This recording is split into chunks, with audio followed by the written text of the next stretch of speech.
What is happening, everybody? It's CJ here from Dream Diecast Cars, and today, since a lot of you guys asked for it, I'm going to be doing a review of this 118 Nissan GT-R Xanavi Nismo made by AutoArt.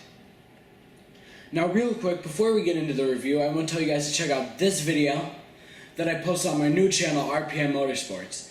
It's me filming over 70 Ferraris at an event in Chicago. I'll have a link in the description. Please go check it out. I think you guys are really going to like it. But now let's start reviewing this gorgeous GT-R.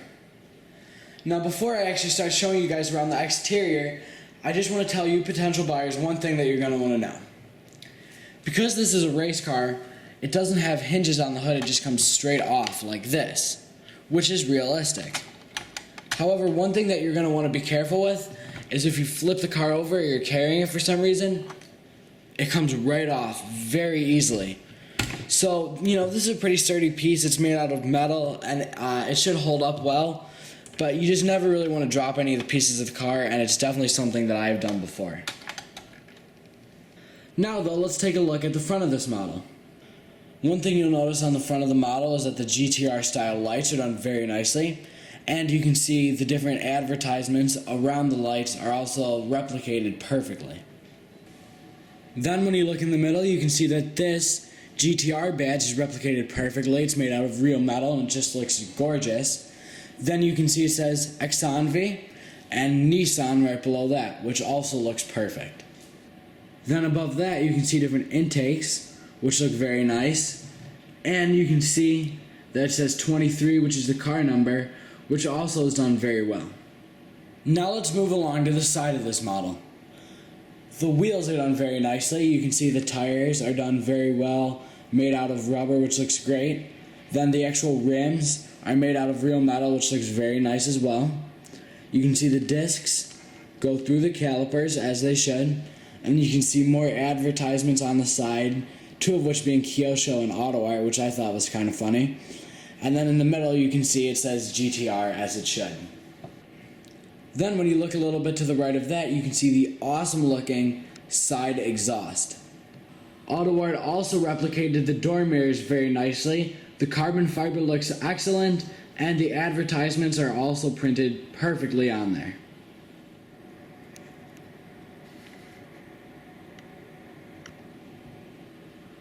Then when you look at the back, you can see this massive spoiler with Nissan printed on the top.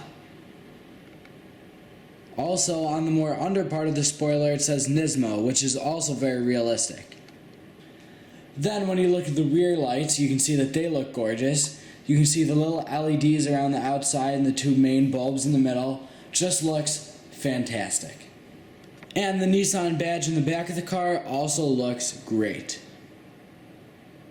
I also really like the way that AutoArt replicated this latch right here.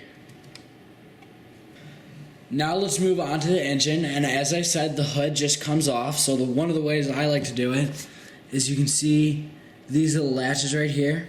I just put my fingernail under one of them. They're really strong, they're not flimsy at all, and you just pull it right off. The engine on this model is something that AutoArt clearly put a lot of time into. You can see that even the wheel wells right here are done very nicely with the carbon fiber replicated. The main engine block also looks great with the carbon fiber, the Nissan logo, and the way it says 4.5 V8 up there.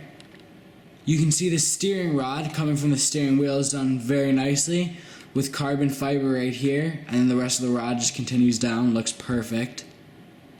This coil right here, replicated with a spring, also looks just pristine. And you can see just a ton of little wires that AutoArt replicated very nicely, just made the engine look perfect. So now that we're done with the engine, we can move on to the interior of this model. And one thing I want to mention about opening up the doors, I've seen some people try to open up models with the door mirror, which on some cars is okay, but for this one it definitely is not.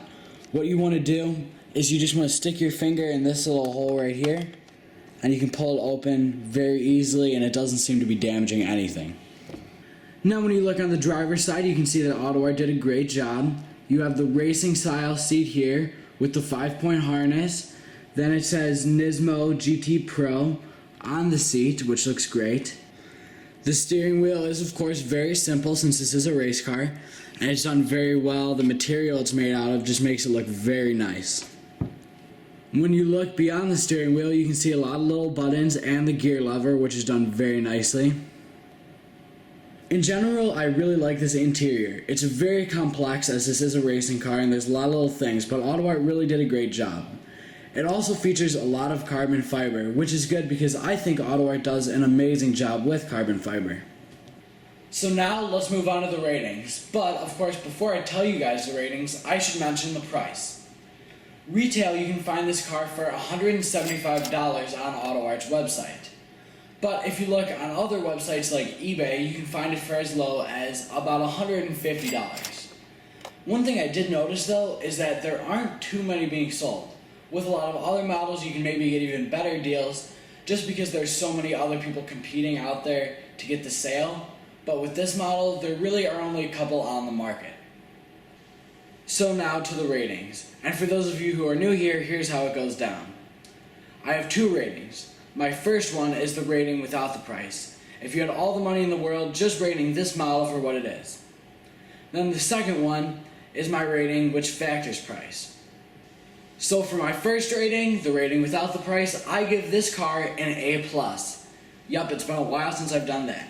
And the reason that I'm doing it is just because I think this model car is virtually flawless. Really the only thing that could be changed is the wheels could turn a little bit more. But that doesn't really matter at all. These cars are for display. That really makes no difference at all. The rest of it is done so nicely. AutoArt clearly put a lot of time into it. Then when you factor in the about $150 to $170 price, the rating drops to just an A. Not an A+, just a regular old A, which means, it's very good. But $170 is a pretty expensive amount to spend on a die-cast car. So that has to drop a little bit. Well guys, that's all for Monday's video. I hope you enjoyed and I'll catch you on Friday. Bye everybody.